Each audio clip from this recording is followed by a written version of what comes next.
Dieses zum Kauf angebotene renovierungsbedürftige 5-Zimmer-Einfamilienhaus befindet sich in Santa Eulalia del Rio. 2012 wurde dieses Zwei-Etagen-Haus erbaut.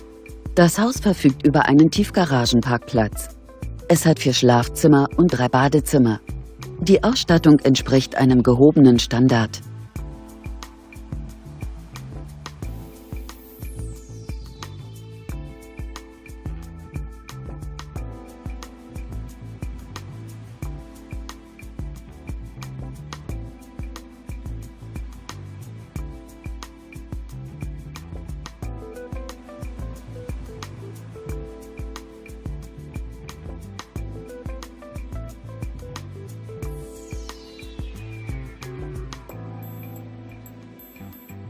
Auf einer Grundstücksfläche von ca. 300 Quadratmetern bietet das Objekt eine Wohnfläche von ca. 201 Quadratmetern.